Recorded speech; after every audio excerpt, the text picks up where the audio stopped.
É provável que encontremos vida além da Terra por volta de 2035, e não há necessidade de viajar para uma galáxia muito, muito distante. Nossa Via Láctea está repleta de ambientes totalmente adequados. Mas não se empolgue demais, estamos falando de micróbios ou marcadores químicos, não de humanoides verdes como os que vemos em Hollywood.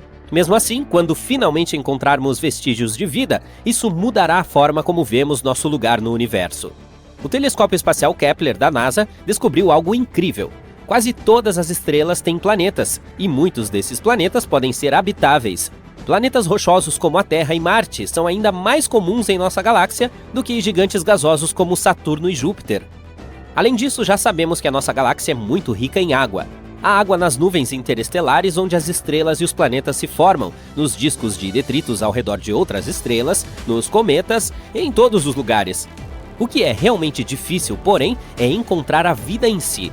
Idealmente, para finalmente encontrá-la, precisamos aterrissar em cada um dos planetas existentes e literalmente verificar sob cada rocha. Mas, graças às pesquisas mais recentes, podemos pelo menos restringir a busca a mundos potencialmente habitáveis. O telescópio espacial James Webb, um telescópio super poderoso que foi lançado ao espaço em 2021, está trabalhando nisso. Ele verifica as atmosferas de superterras próximas, planetas rochosos que são um pouco maiores que a Terra. Ele procura por gases relacionados à vida, substâncias químicas que só podem ser produzidas por seres vivos. E ele já encontrou algumas pistas. Por exemplo, foram detectados sinais desse tipo de substância química em um planeta chamado K2-18b. Esse planeta está a 120 anos-luz de distância, o que é bastante próximo em uma escala espacial. Ele está na zona Goldilocks, que é uma zona ao redor da estrela onde as temperaturas são adequadas para a existência de água líquida. Ele orbita uma estrela anã vermelha, o menor tipo de estrela que existe. Essas estrelas são um pouco mais fracas do que o nosso Sol. Levará cerca de 1 ano para verificar se esses indícios de vida são reais. Em caso afirmativo, isso significaria que a vida é muito mais comum do que pensávamos anteriormente.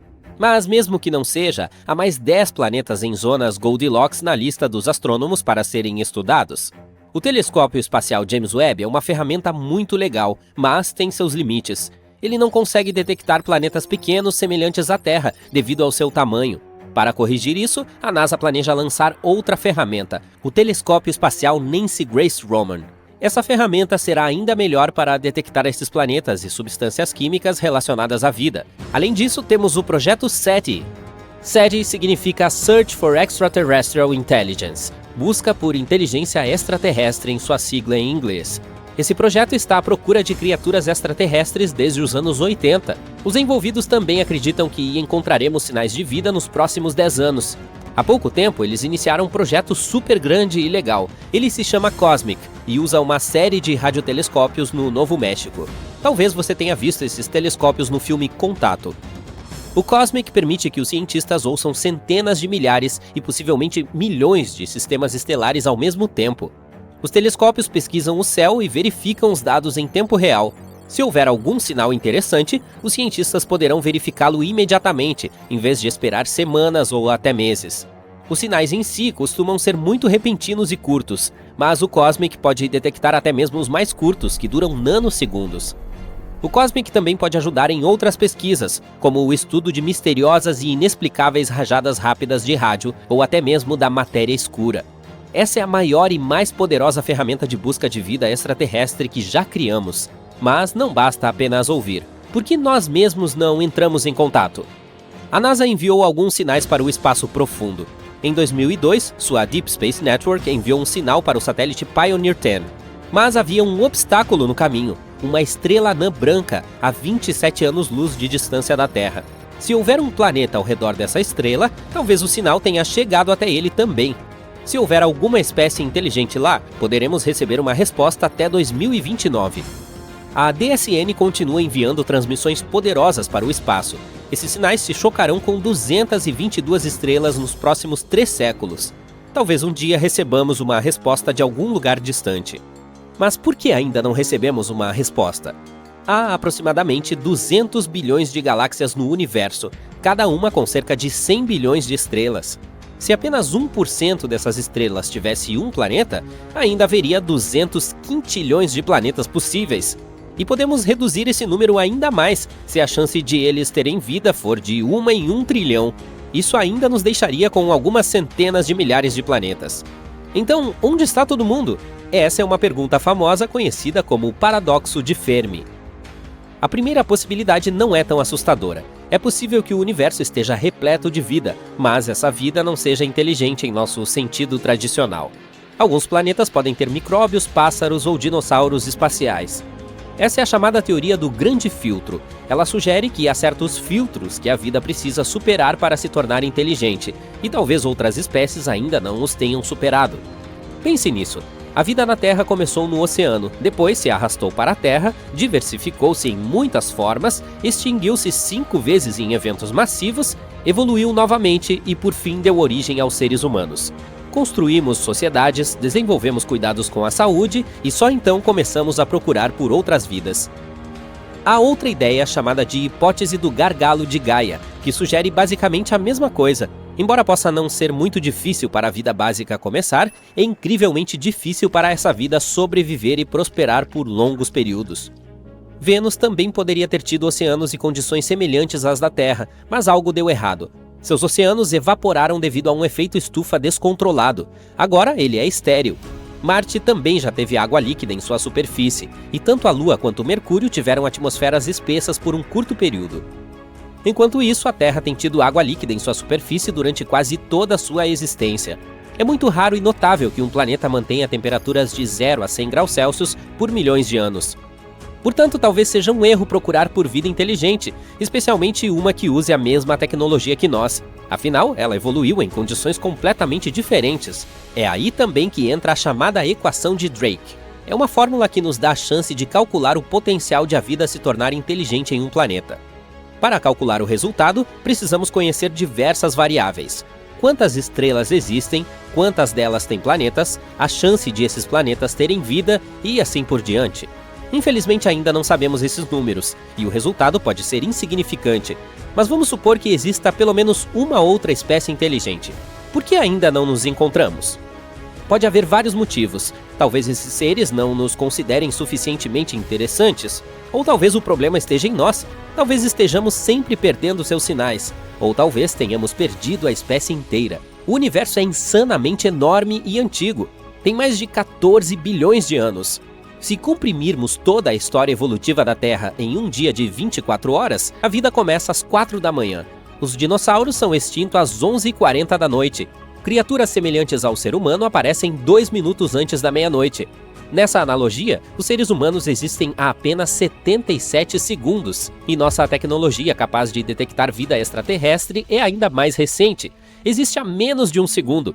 Com distâncias e períodos de tempo tão grandes, as chances de existirmos ao mesmo tempo que outras civilizações são mínimas. Se sua civilização durasse apenas alguns milênios, poderíamos facilmente deixá-los passar despercebidos. Mas isso não significa que devemos desistir da nossa busca. Os cientistas estavam preocupados com o fato de os sinais de rádio da Terra terem diminuído com o tempo, mas um estudo recente mostrou que, na verdade, é o contrário. O número de nossos satélites continua crescendo, e isso torna nosso planeta mais detectável. Até o final da década, poderemos ter 100 mil satélites, tornando a Terra incrivelmente brilhante no espectro de rádio. Se houver uma civilização avançada lá fora, ela nos detectará facilmente, mesmo a distâncias muito grandes.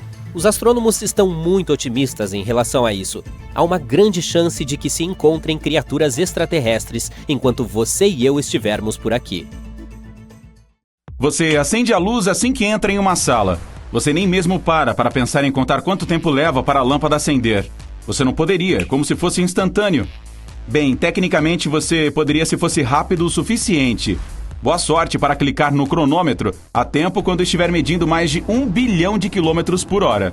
Isso é aproximadamente 300 mil quilômetros por segundo. Quase a distância da Terra à Lua em um estalar de dedos. Opa! Efeito sonoro errado. Você pode me dar um estalar de dedos? É isso. Em um estalar de dedos. E a Lua está mais longe do que você provavelmente pensa. Se todos os planetas em todo o sistema solar estivessem alinhados em uma fila épica de conga, conga la conga, eles se encaixariam entre a Terra e seu satélite. E isso inclui o pobre e esquecido Plutão. Ok, a luz é rápida. Vamos adiante. É um lindo dia de sol, perfeito para uma corrida. E como em qualquer outro dia, você sai para correr, para e pensa: Ei, qual é a velocidade do som? Você não faz isso? Bom, definitivamente não tão rápida quanto a luz. Precisa de provas? Verifique você mesmo na próxima vez que houver uma tempestade na sua área. Você verá um relâmpago antes de ouvir o barulho do trovão. A luz daquele raio correu até você, disparou em seus olhos e subiu em seu cérebro para que você entendesse. Oh, raio! O tempo todo, a onda sonora do trovão ainda está a caminho de você. Ela vai chegar, é só dar um tempo. Por sinal, o trovão não é o som de nuvens de tempestade se chocando. Vem desse mesmo raio. Ele corre em direção ao solo e abre um caminho pelo ar. O ar educadamente se move para o lado para abrir caminho para o relâmpago. E no instante em que o relâmpago desaparece, BUM! O ar se junta novamente e produz o som que chamamos de trovão. Ah, e aqui vai um fato engraçado. O som viaja mais rápido debaixo d'água do que no ar. Um pouco mais de 4 vezes mais rápido, para ser exato. Então, se você fosse nadar com seu amigo e gritasse algo bizarro debaixo d'água, ele ouviria um pouco mais cedo do que se você fizesse a mesma coisa fora da piscina. Todos os outros também ouviram? Opa! O som também viaja por longas distâncias debaixo d'água. É por isso que o canto das baleias jubarte pode ser ouvido por milhares e milhares de quilômetros. Mas em um ambiente controlado onde o ar é seco e temos uma temperatura constante de 20 graus, a velocidade do som é de cerca de 1.215 km por hora. Esse é um número mais realista. Um que as pessoas podem até alcançar. A famosa aeronave Bell X-1 foi a primeira a quebrar a barreira do som em 14 de outubro de 1947. O piloto de testes Chuck Yeager estava na cabine do avião foguete. Imagine ouvir aquele boom sônico pela primeira vez na história. Bravo, capitão! Os humanos podem correr com o som, mas a luz é um desafio totalmente diferente. Apenas medi-la, em primeiro lugar, não é uma tarefa fácil. A velocidade oficial da luz mudou várias vezes ao longo da história, mesmo lá no século XVII. Depois de séculos de debate e experimentos com resultados diferentes, a comunidade científica finalmente resolveu a questão em 1983, talvez. Para medir a velocidade de qualquer coisa, você precisará saber duas coisas: a distância entre os pontos A e B e o tempo que um objeto leva para viajar entre esses pontos. Com a distância dividida pelo tempo, você terá a velocidade da luz. Mas com cada experimento feito para medir a velocidade da luz, sempre houve um fator extra no cálculo que todos ignoraram, ou melhor, deixavam de lado. Ao fazer um experimento usando feixes de luz e espelhos, sempre incluímos a viagem do feixe de luz de A para B e de volta para A. Com a mesma velocidade e distância, podemos fazer um experimento controlado e concluir um número oficial da velocidade para os registros. Caso encerrado. Vamos comemorar. Não tão rápido.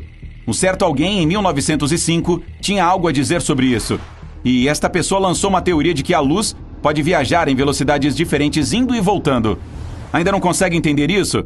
Bom, vamos pegar este exemplo. Você tem um longo dia. Você passou a noite toda no trabalho e mal pode esperar para afundar em sua cama confortável e quente. Você entra em um ônibus e vai para casa. A noite está clara e não há tráfego na estrada.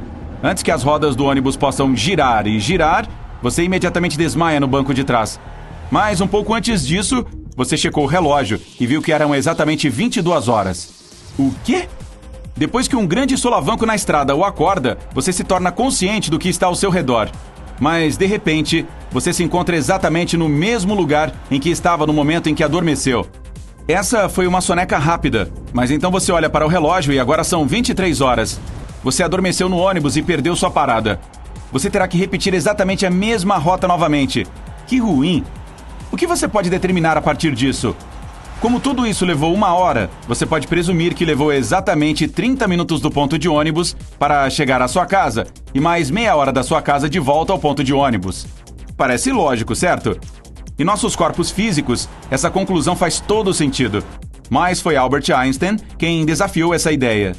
Com seu raciocínio, a viagem poderia ter levado 59 minutos para chegar em casa em vez de 30, e 1 minuto para voltar para o ponto de ônibus, ou vice-versa. Já que você estava dormindo, não tem como saber. E essa ideia é o que tem mantido cientistas e físicos sem dormir a noite toda ao longo de décadas. Quando você atinge a velocidade da luz no espaço, coisas impressionantes começam a acontecer. Demora aproximadamente 8 minutos para que a luz do Sol chegue à Terra. Então, a luz é super lenta no espaço? Na verdade, não. Aqui estamos falando de distâncias inimagináveis. Demora 8 minutos para a luz do Sol viajar mais de 150 milhões de quilômetros até chegar ao nosso planeta. Isso é algo para se pensar quando for à praia. A luz do Sol, que formava suas linhas de bronzeamento, viajou tanto através do nosso sistema solar para alcançar a sua pele. Oh, que filósofo!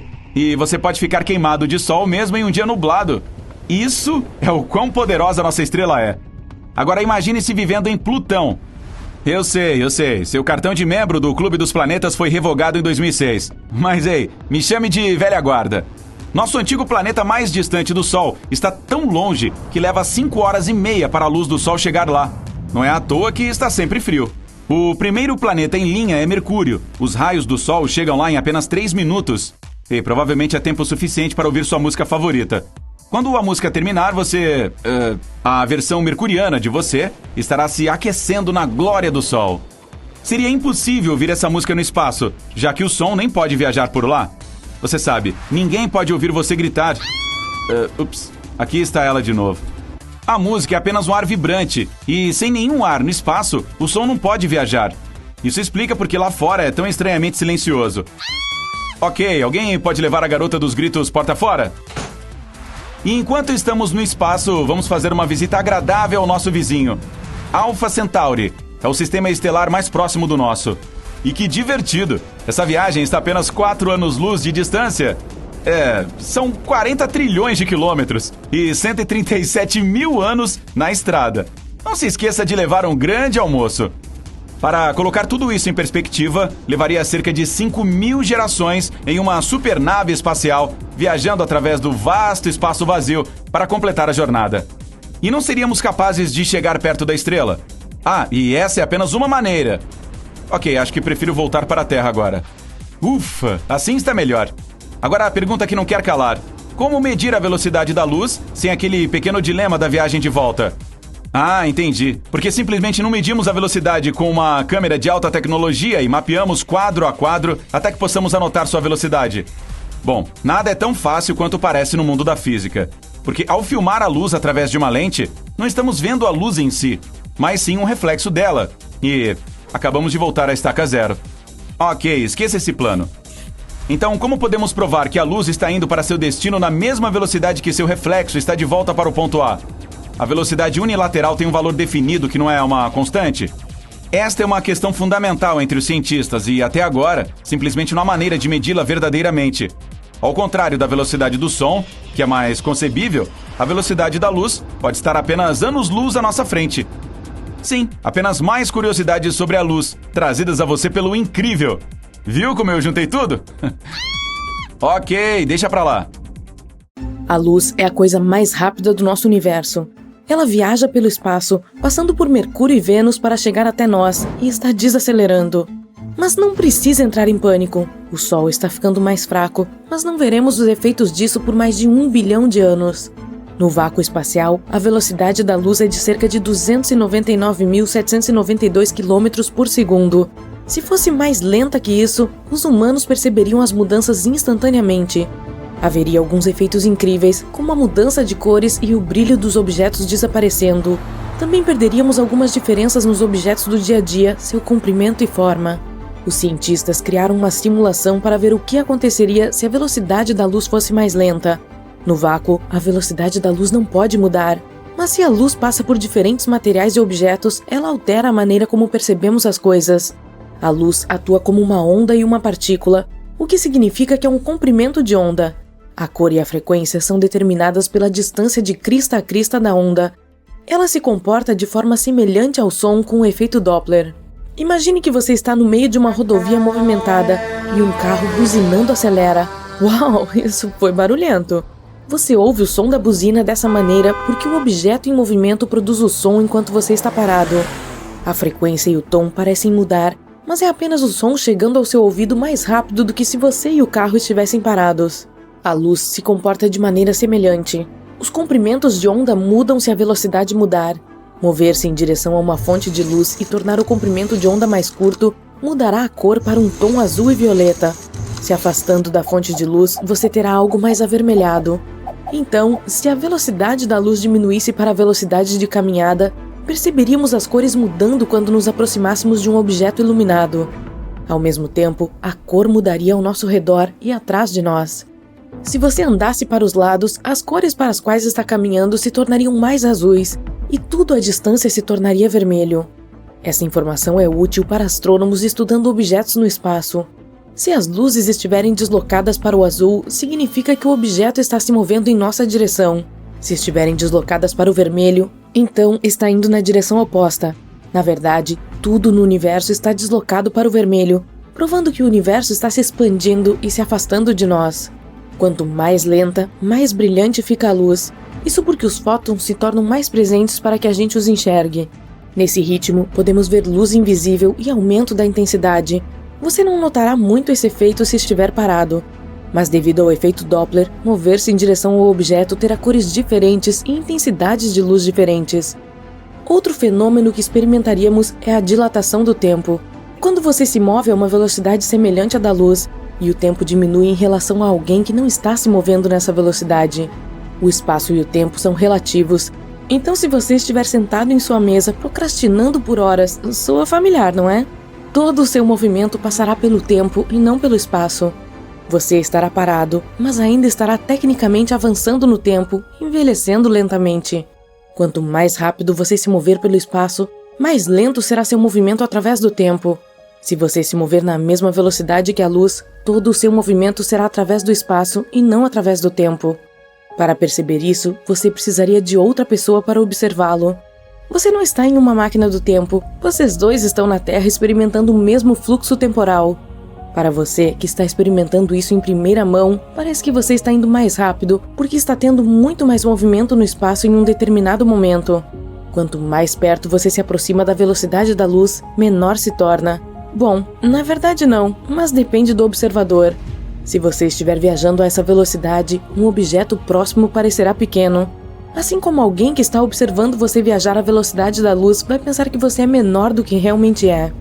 A simulação que cientistas do MIT realizaram mostrou que se a velocidade da luz diminuir, tudo ficará esticado como uma panqueca. Se você vir montanhas à distância e depois correr à velocidade da luz, elas parecerão mais longe.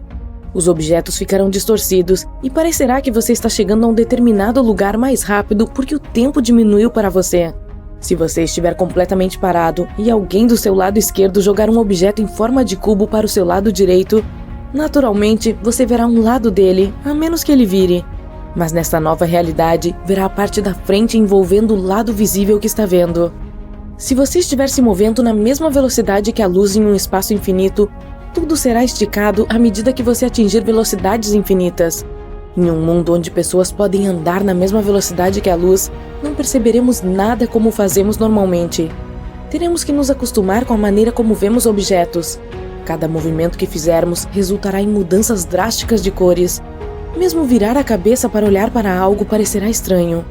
Digamos que você esteja em um supermercado fazendo as suas compras e você caminhe de um corredor a outro corredor. O leite no final do balcão parecerá muito perto de você, mas quando você se aproximar, começará a sentir que está ficando mais longe de você.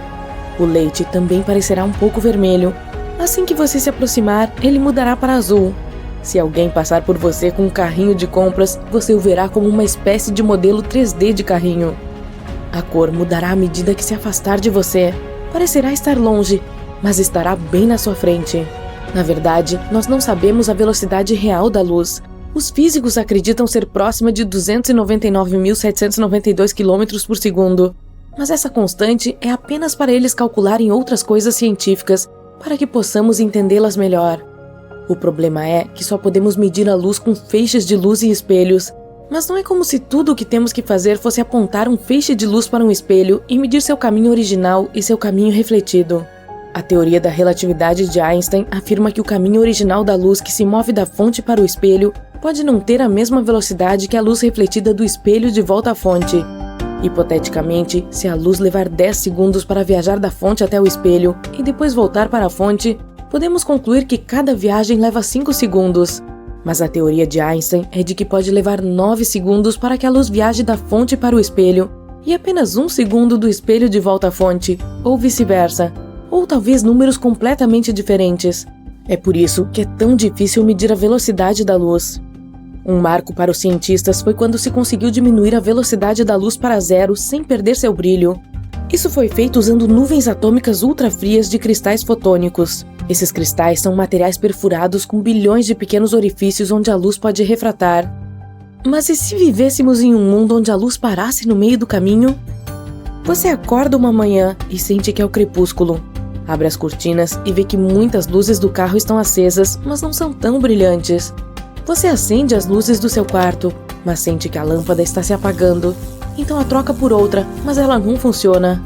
Você acende as luzes em todos os lugares da sua casa, mas tudo está apenas com uma luz fraca. Você fica confuso e tenta verificar se há algum problema na eletricidade da sua casa. Mas parece estar funcionando bem. Você verifica seus vizinhos e eles também têm os mesmos problemas. Mesmo especialistas na área não conseguem entender o que está acontecendo.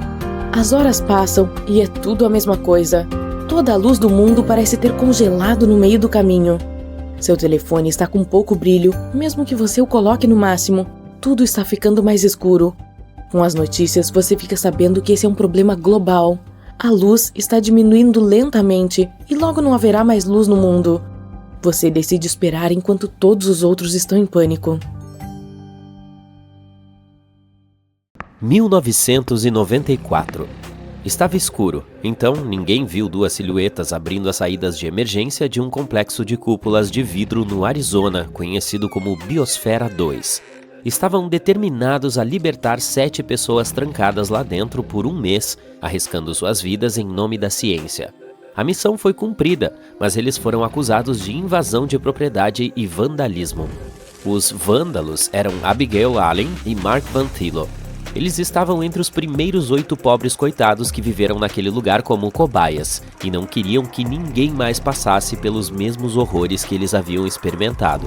150 milhões de dólares foram gastos para verificar se os seres humanos poderiam criar condições de vida adequadas em outros planetas, como Marte.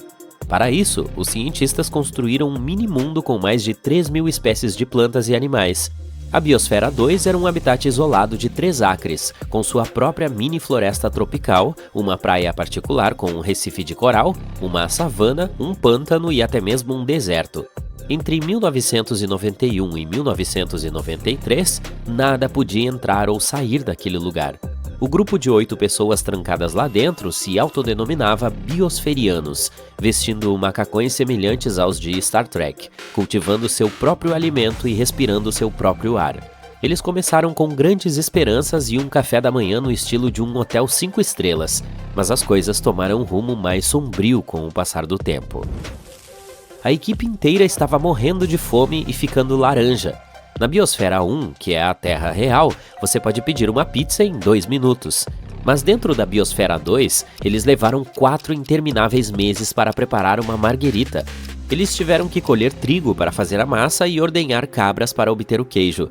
A meta era ser totalmente autossuficiente, e eles se tornaram parte de uma atmosfera, literalmente. Quando expiravam, seu gás carbônico alimentava as batatas doces que estavam cultivando. E essas batatas doces se tornaram parte deles, pois estavam basicamente comendo os mesmos carbonos repetidas vezes. Eles se banquetearam com tantas batatas doces que sua pele ficou laranja devido ao excesso de beta-caroteno. O que parecia uma situação engraçada na época evidenciou um grande problema. As colheitas na Biosfera 2 foram uma decepção total e a equipe estava passando fome. Eles estavam ficando loucos de fome, e momentos de raiva repentina os levavam a fazer coisas lamentáveis, como roubar bananas do depósito no porão.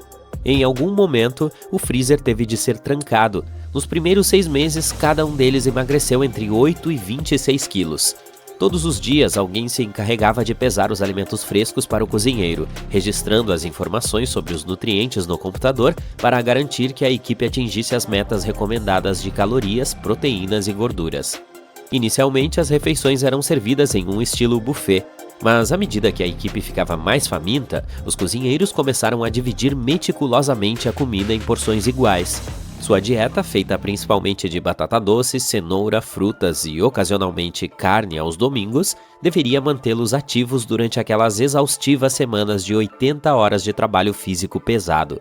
Os biosferianos estavam saindo de cada refeição ainda com fome e tinham sonhos recorrentes com hambúrgueres do McDonald's, sushi, barras de chocolate e tortas. O ar estava acabando. Todo o local era completamente vedado, com aço e vidro na parte superior e um piso de aço sólido na parte inferior. Os gerentes se certificavam de verificar tudo o que entrava para evitar que materiais sintéticos emitissem gases nocivos. As áreas de convivência eram mobiliadas com lã e madeira, e eles não podiam usar desodorantes químicos nem soprar velas de aniversário. Os biosferianos contavam com os alimentos que cultivavam e com sua mini floresta tropical para produzir oxigênio suficiente para sua sobrevivência. No entanto, eles estavam perdendo oxigênio muito rapidamente, se afogando em suas próprias emissões de dióxido de carbono. E o pior de tudo é que não tinham ideia do motivo. Com mais 9 meses de experimento pela frente, os níveis de oxigênio haviam caído de 21% para cerca de 15%, o que é como viver no topo do Monte Fuji. Eles se sentiam péssimos, estavam basicamente se arrastando pela biosfera.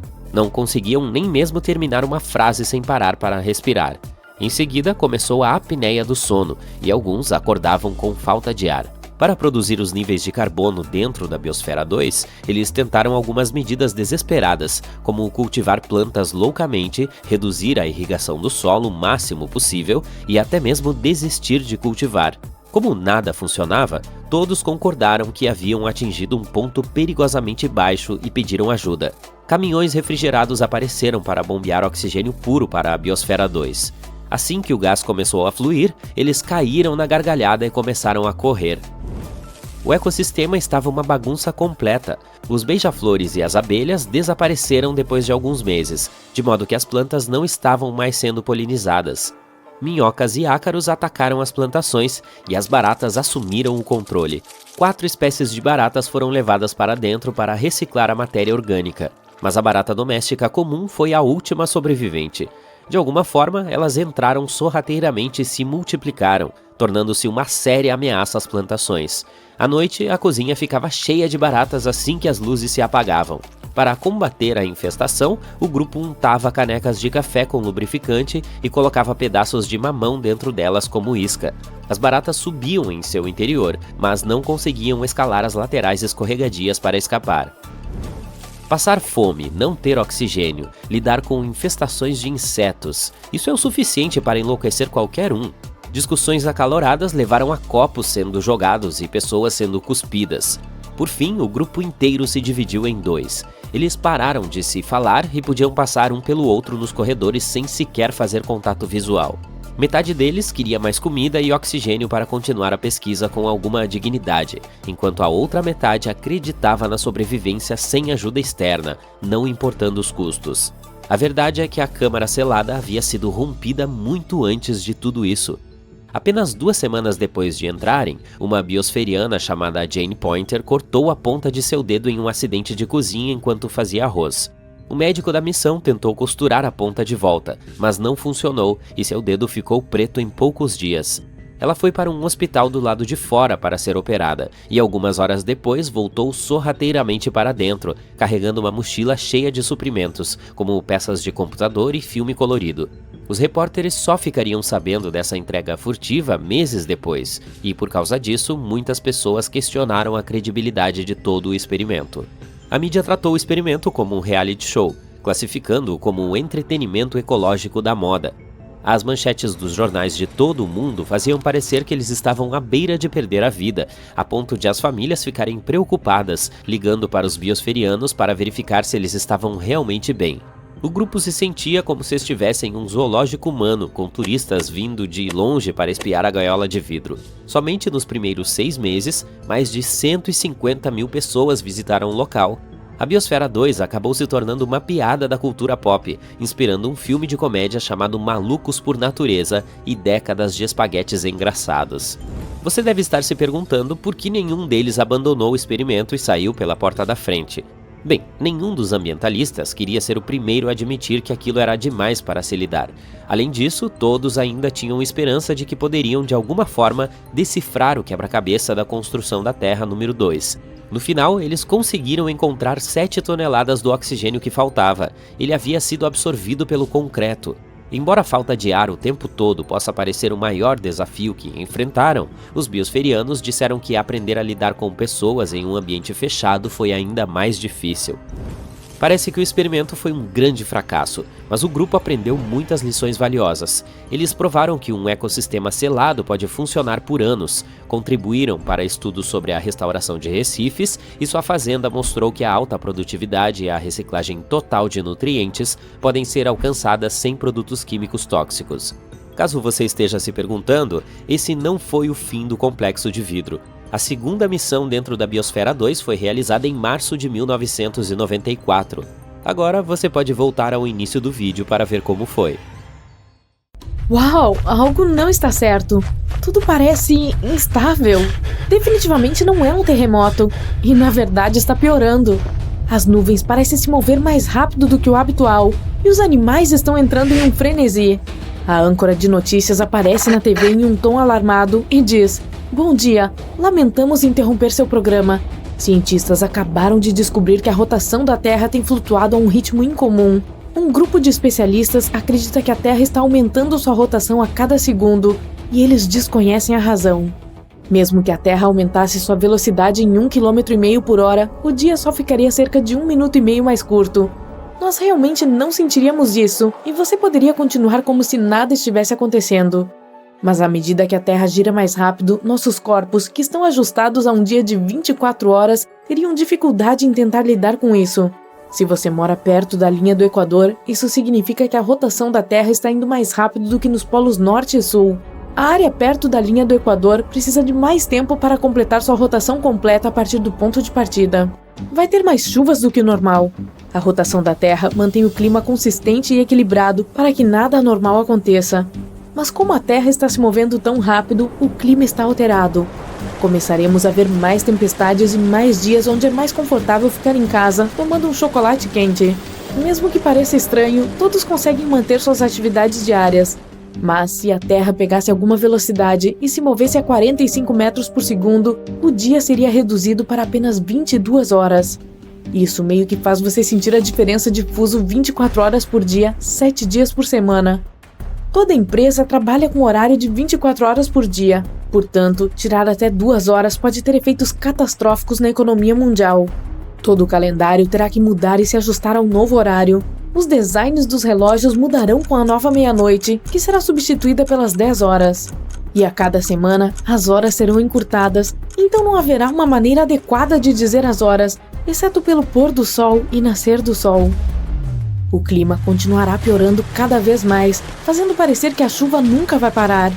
Os animais que dependem de padrões climáticos não saberão mais como se portar. E migrações em massa ocorrerão de quase todas as espécies de animais. Bandos de pássaros estarão voando por toda parte e chegarão a lugares aonde normalmente não iriam, afetando toda a cadeia alimentar e ecológica. Bosques, selvas e outros lugares onde os animais vagam são mantidos em equilíbrio adequado quando não são afetados por humanos. Se chover constantemente em certas áreas, as inundações forçarão os animais a se mudarem para outros territórios e competirem com os predadores da área. Se a Terra aumentasse a velocidade todos os dias, então subir em uma balança no Ártico lhe diria que você pesa 81 quilos. Mas ao redor da linha do Equador, você poderia pesar cerca de 80 quilos.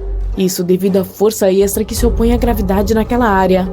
Com a Terra girando mais rapidamente, todas as companhias aéreas ao redor do mundo terão que parar, já que os sistemas de radar enlouqueceram e o clima está muito perigoso para voar.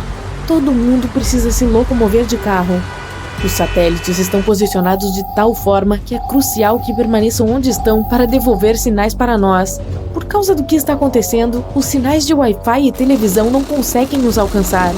As comunicações ao redor do mundo acabarão sendo curtas e lentas, e eventualmente teremos um apagão total da comunicação.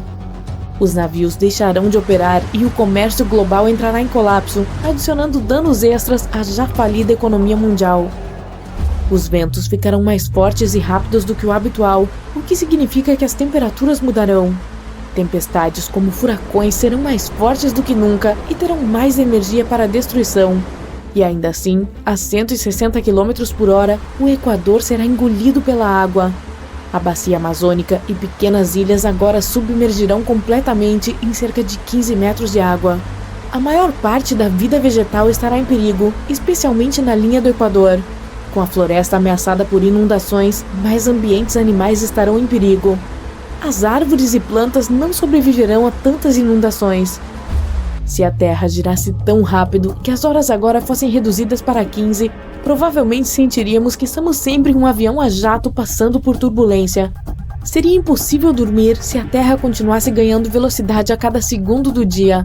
Nessa velocidade, os dias teriam cerca de 7 horas de duração, assim como as noites. O mundo inteiro seria inundado, exceto os pontos mais altos das montanhas de maior altitude.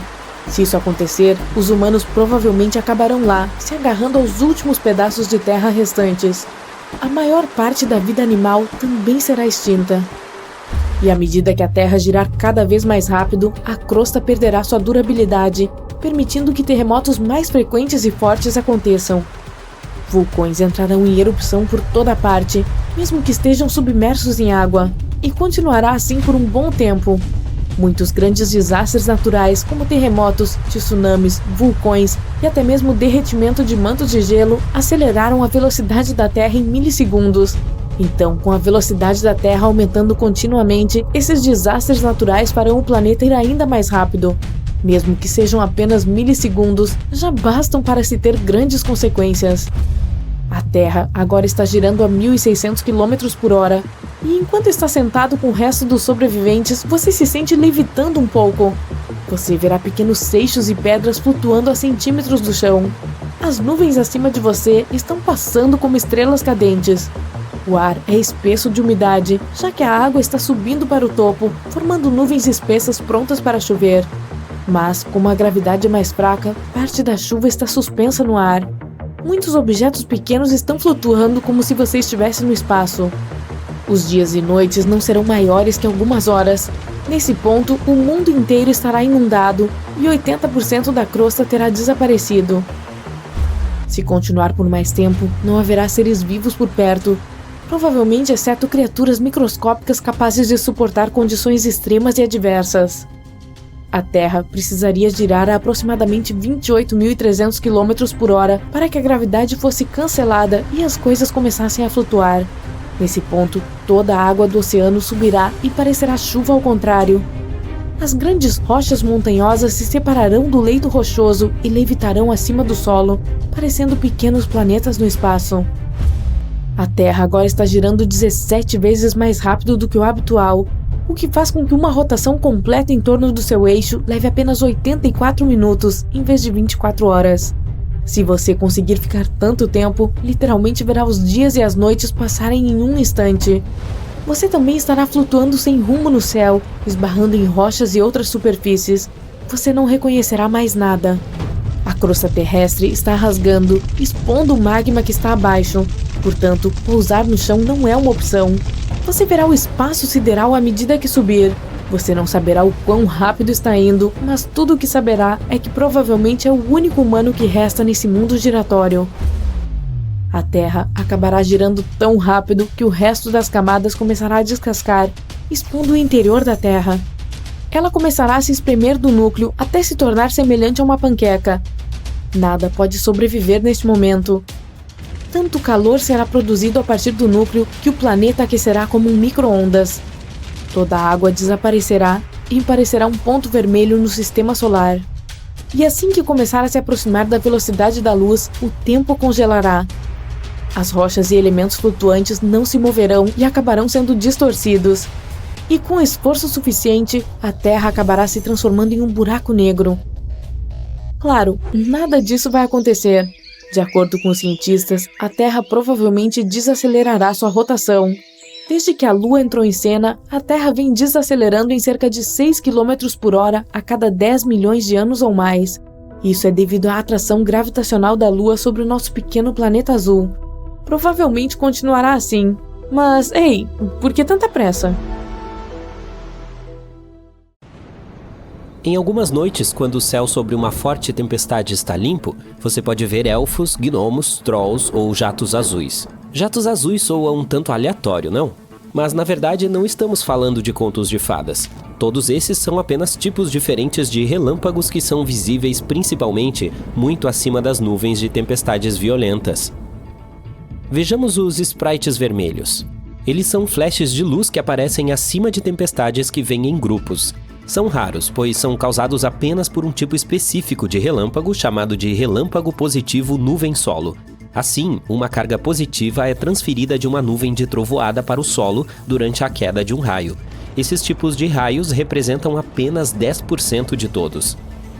Por mais de um século, muitos acreditaram que esses flashes eram apenas lendas urbanas. As pessoas de fato os viam de tempos em tempos, mas os flashes eram tão breves que mesmo que você tivesse tido a sorte de vê-los, não teria tido tempo de chamar alguém para testemunhar esse fenômeno com você.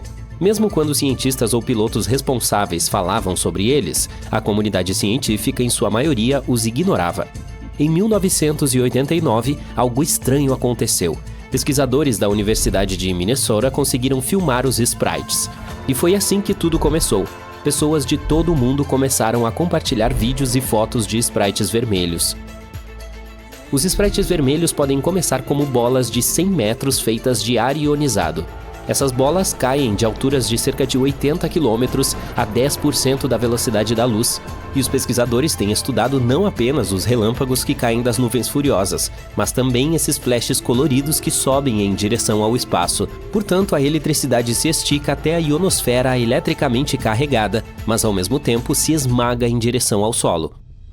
Os sprites vermelhos têm formas diferentes, como esses grandes sprites que lembram águas vivas e que às vezes têm áreas que medem até 77 km². Você pode ver sprites do tipo cenoura ou do tipo coluna. Eles são semelhantes, mas os do tipo cenoura também têm gavinhas longas. As partes inferiores das gavinhas são geralmente azuis, enquanto as superiores são vermelhas. Em 22 de agosto de 2022, conseguimos tirar algumas fotos impressionantes de faixas vermelhas brilhantes no céu sobre o deserto do Atacama, no Chile. Elas estavam cercadas por outro brilho maior de cor esverdeada. É algo que chamamos de luminescência atmosférica, e só é possível vê-la tão bem quando não há poluição luminosa. Basicamente é quando usamos muita luz artificial. E, entre outras coisas, ela não nos permite observar estrelas e outros objetos que, de outra forma, poderíamos ver no céu. E essa luminescência atmosférica acontece por causa dos átomos de nitrogênio e oxigênio na nossa atmosfera. Durante o dia, a luz do Sol arranca seus elétrons. Em seguida, eles se recombinam lentamente com seus elétrons, e esse é um processo que faz com que brilhem. Como se pode ver um sprite vermelho? Primeiro é preciso encontrar uma grande tempestade. Eles são mais comuns no verão e na primavera. É claro que os sprites podem aparecer a qualquer momento, se houver tempestades fortes com raios no nível do solo.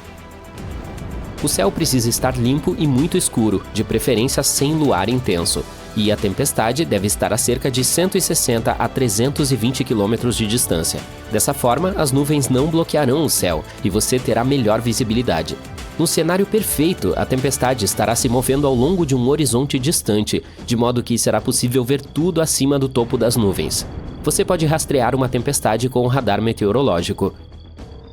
Seus olhos precisam de tempo para se adaptar à escuridão ao seu redor. Dê a eles algum tempo, cerca de 20 a 30 minutos. Mantenha seus olhos acima das nuvens e tente não olhar diretamente para elas. Ignore os relâmpagos. Um sprite aparecerá talvez uma vez a cada 200 relâmpagos. Não espere realmente capturá-lo na câmera, não é fácil, mas a vista em si provavelmente fará a espera valer a pena. Esse e outros eventos luminosos semelhantes são algo que chamamos de TLEs, do inglês para eventos luminosos transientes. Também vale a pena mencionar os jatos azuis. São luzes azuis fracas que sobem como um sopro de fumaça muito rápido acima de fortes tempestades de granizo. Também são muito raros e, na maioria dos casos, você só poderá vê-los de um avião. E agora chegamos às criaturas dos contos de fadas. Elves. Quando falamos de relâmpagos, são breves discos de luz fraca que podem ser vistos a cerca de 100 km de altura na atmosfera.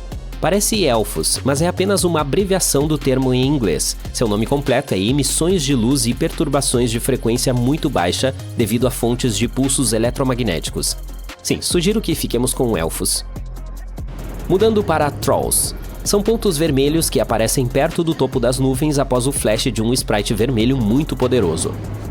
Os gnomes são os flashes menores e mais rápidos. Estamos falando de minúsculos picos brancos de luz que piscam do topo de uma grande nuvem bigorna de nuvens de trovão. A bigorna é aquela nuvem alongada que você vê no topo de uma tempestade violenta. Ela se espalha a favor do vento junto com os ventos de nível superior, e os gnomes duram apenas 1 microsegundo. E vejam só, os raios globulares têm a forma de esferas de fogo que podem ser do tamanho de uma bola de golfe ou podem crescer até o tamanho de uma bola de praia muito grande. Eles podem ser amarelos, vermelhos, brancos, laranja, verdes ou roxos, e podem permanecer vivos por alguns segundos, às vezes até minutos. Ao longo dos séculos, muitas pessoas têm falado sobre ter visto raios globulares, às vezes até flutuando em suas casas. Mas esses eventos são realmente imprevisíveis e acontecem muito raramente. Os cientistas conseguiram recriar um raio globular em laboratório, ou pelo menos algo muito semelhante a ele. Eles perceberam que esse fenômeno provavelmente aparece depois que um raio atinge o solo. Em seguida, os grãos minerais do solo se vaporizam. Aqui está algo espetacular, um raio vulcânico. Este nasce nas plumas de uma erupção vulcânica selvagem. Como o restante das tempestades, os raios vulcânicos se formam quando a eletricidade estática se acumula na atmosfera da Terra, e então ela é liberada na forma de um raio. Os cientistas não entendem todo o mecanismo, mas acham que ele está relacionado à carga. Por exemplo, a carga de gelo é o que causa a formação de tempestades. Ela também desempenha um papel na produção de raios durante erupções vulcânicas. Isso acontece quando o ar aquecido em uma erupção sobe para o céu e encontra o ar frio. A água da erupção se transforma em partículas de gelo, e quando essas partículas se chocam umas com as outras, alguns elétrons são arrancados. As partículas de gelo que agora têm cargas mais positivas se movem mais alto no céu e se juntam. Ou pode ser uma carga de atrito, outra coisa que leva a um raio vulcânico. Da mesma forma que a carga de gelo acontece quando partículas minúsculas de gelo colidem, aqui temos cinzas e pedaços de rocha colidindo e criando íons carregados. Tem também raios escuros. Há mais de 10 anos, pesquisadores descobriram que as tempestades podem gerar rajadas breves, mas muito fortes de raios gama, que é a forma de luz com maior energia. Elas são tão brilhantes que podem cegar os sensores dos satélites, mesmo quando estão a centenas de quilômetros de distância. Elas também podem criar antimatéria. A antimatéria é um tipo de matéria feita de partículas com cargas opostas em comparação com as partículas da matéria normal. Imagine que você tenha 2 caixas cheias de blocos. Alguns blocos são vermelhos e outros são azuis. Digamos que essa caixa represente a matéria normal e a antimatéria seja a anticaixa com blocos de cor oposta. Os blocos azuis na anticaixa são vermelhos e os blocos vermelhos na anticaixa são azuis. Quando esses pares se tocam, eles desaparecem ou se aniquilam e se transformam em energia. Isso é o que acontece quando as partículas de matéria e antimatéria se encontram. E esses flashes podem ser o resultado de um relâmpago escuro, pois ele emite uma luz que não é realmente visível. Os relâmpagos comuns envolvem elétrons lentos. No relâmpago escuro, os elétrons são de alta energia. Eles colidem com as moléculas de ar e, ao fazer isso, produzem raios gama. É uma noite clara e você está ao ar livre, admirando as estrelas. Somente a Via Láctea parece ser esmagadoramente enorme. Você verifica em seu telefone e descobre que a galáxia na qual você está neste exato momento tem 100 mil anos-luz de largura. Para se ter uma ideia, um ano-luz já é uma distância muito longa. Por exemplo, leva 4,2 anos-luz para se ir da Terra até Próxima Centauri, que é a estrela mais próxima do nosso planeta, além do Sol. Portanto, 100 mil anos-luz é muito mais do que nós, humanos normais, podemos imaginar. E isso é apenas uma galáxia. Há muito mais lá fora. Agora, olhando para estes dados, parece bastante improvável que sejamos a única forma de vida por aí, não é mesmo? Mas por que nunca encontramos mais nada até agora? Vamos tirar uma coisa do caminho. A vida extraterrestre não significa necessariamente que estamos falando de pequenas pessoas verdes. Pode também significar micro-organismos, bactérias e plantas que podem ser encontradas em outros planetas. A verdade é que existe um grande espectro de possibilidades para a vida em outros planetas. E levando em consideração que existem até 50 bilhões de planetas na Via Láctea, é muito improvável que estejamos sozinhos neste grande universo. E como é a vida em outros planetas? Isto é o que passamos anos tentando descobrir. Vá em frente, pense comigo. Um planeta pode estar sem vida hoje, mas pode ter traços de matéria orgânica ou fósseis, o que significa que alguma forma de vida foi capaz de prosperar lá uma vez. E também pode ser que existam planetas lá fora contendo vida com bioquímica complexa, o que significa que eles poderiam ter fauna exatamente como nós temos na Terra, embora provavelmente não seja a mesma. A NASA criou uma ciência especial que se dedica ao estudo de formas de vida fora da Terra. É chamada de astrobiologia.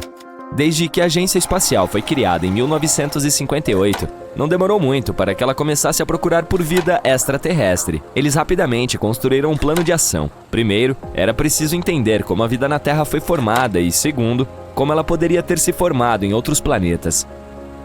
A primeira vez que a NASA tentou procurar por vida no espaço sideral foi em 1976. O módulo de aterrissagem Viking explodiu no espaço, em direção a Marte. Havia grandes expectativas de que a humanidade encontraria a primeira prova de vida extraterrestre. Infelizmente, o módulo de aterrissagem voltou com imagens de um planeta que parecia estéril e sombrio, e os cientistas ficaram extremamente desapontados. As conclusões científicas sobre se a vida poderia ser detectada ali eram confusas.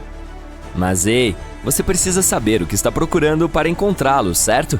O fracasso da missão Viking serviu para aquecer os debates entre os cientistas da NASA, para definir o que realmente significava a vida, e também serviu para chamar sua atenção para um pequeno, mas muito importante detalhe. As naves espaciais que partem da Terra geralmente transportam micro-organismos terrestres e bactérias involuntariamente, uma vez que elas permanecem presas ao veículo. Descobriu-se que estas bactérias poderiam contaminar as amostras dos cientistas, então isso precisava ser considerado. Tudo isso fez com que as expedições a Marte tomassem um rumo inverso nos planos de curto prazo da NASA. Surgiu uma nova questão prioritária. Primeira pergunta: quais são os tipos e estágios de vida que os programas espaciais podem esperar identificar? Os cientistas podem ter encontrado vida em outros planetas, mas não terem sido capazes de identificá-la como vida. É por isso que a NASA começou a estudar melhor nosso próprio planeta. Eles estudaram tudo, desde formas de vida antigas que viveram bilhões de anos atrás, até criaturas vivas que perambulam pelo planeta hoje. Eles entenderam que a busca precisava acontecer tanto interna quanto externamente. Vamos dar uma olhada no desenvolvimento da vida da Terra desde o seu princípio. Imagine que este desenvolvimento pode ser representado como uma escada, e cada estágio de desenvolvimento é um voo da escadaria maior. Em primeiro lugar, veríamos a química básica, uma sopa de elementos químicos soltos como os que vemos na tabela periódica, mas eles precisam se montar em estruturas mais complexas para poder se autorreplicar, mudar e evoluir. Isto aconteceria no segundo passo, onde começaríamos a ver a formação de organismos microscópicos. No terceiro passo, estas células se combinariam para se tornarem seres multicelulares, permitindo maior complexidade e variedade. Na etapa acima, veríamos espécies que podem evoluir grandes cérebros, permitindo o uso de ferramentas, cultura e conhecimento compartilhado. É aí que se localiza a humanidade. Olhando para essa escada, pode se perguntar: então, o que é necessário para que um organismo multicelular evolua em seres humanos plenamente formados? Isto é o que é chamado de o grande filtro. É um enorme salto evolutivo que exige muito esforço e as condições ambientais perfeitas para que aconteça. E dado que não ouvimos falar de nenhuma outra civilização extraterrestre por aí, talvez sejamos os únicos capazes de fazer este salto. Afinal de contas, qual é a probabilidade de encontrarmos vida fora da Terra que seja semelhante à nossa? Isso depende de quantos planetas existem lá fora na zona habitável de sua estrela, a área ao redor de uma estrela onde a água pode ser líquida. E como as estrelas vêm em todos os tamanhos e configurações, esta zona é diferente para cada sistema estelar. Mas esse não é o único critério que conhecemos para a existência da vida. Normalmente procuramos 3 coisas para detectar a vida: água líquida, metano e oxigênio. A água é o que permite a mistura e a conexão de componentes químicos, formando seres multicelulares. O metano é produzido pelo processo de decomposição feito por bactérias e o oxigênio é o subproduto da respiração das plantas. Estes são alguns dos sinais indicadores que o telescópio James Webb foi programado para procurar. Esse telescópio tem objetivos ambiciosos que podem revolucionar a ciência espacial. Suas principais prioridades são detectar formas de vida através do estudo de pequenas galáxias orbitando a Via Láctea. Ele também procurará as estrelas mais antigas do universo, tentando coletar dados sobre a origem do próprio universo. Isso é impressionante! A NASA está apostando em duas variáveis com esse novo telescópio. Uma varredura completa nos chamados exoplanetas, também conhecidos como planetas de fora de nosso sistema solar, e a busca por extremófilos, um tipo de vida que ama ambientes extremos. Os extremófilos foram descobertos pela primeira vez no planeta Terra nos anos 60, no fundo do mar, perto das Ilhas Galápagos. Os cientistas encontraram micro-organismos que vivem ao lado de respiradouros hidrotermais que pontilham o fundo do mar sobre essa parte do mundo. Crescer em lugares como estes, com temperaturas extremas acima de 370 graus Celsius, exige muita resistência. Quero dizer, você consegue imaginar o calor? Esta descoberta foi um ponto de virada para o campo da astrobiologia, pois os cientistas entenderam que a vida poderia sobreviver em condições extremamente severas, semelhantes à atmosfera disponível em vários exoplanetas. Mas, ei, a vida pode aparecer em nosso próprio bairro se tivermos sorte. Guiada pelo mantra Siga a Água, a NASA está lançando duas importantes missões dentro do nosso sistema solar que podem contribuir em grande parte para a busca de vida extraterrestre. Você se lembra de Júpiter, certo? É o gigante de gás que tem uma lua conhecida como Europa. Há alguns anos, os cientistas descobriram que a Europa tinha um oceano escondido atrás de camadas de crosta gelada. E há ainda mais. De acordo com pesquisas, a água na Europa é salgada, muito parecida com a que temos em nosso planeta. Europa é um grande candidato à detecção da vida, mas a missão Europa Clipper não tem como objetivo tentar identificar isso. Ao contrário, ela orbitará a Lua e reunirá o máximo de informações sobre suas condições atmosféricas. A outra missão ligada à Lua é a Dragonfly, um quadricóptero que explorará a Lua de Saturno, Titã. O lançamento está programado para 2027 e só chegará à órbita de Titã por volta de 2034. Ela irá mostrar e examinar uma série de locais promissores ao redor da Lua gelada de Saturno e, quem sabe, encontrar algumas novas informações sobre a vida extraterrestre? Vamos ver o que acontece, mas eu diria que nunca estivemos mais perto de uma grande descoberta do que estamos agora.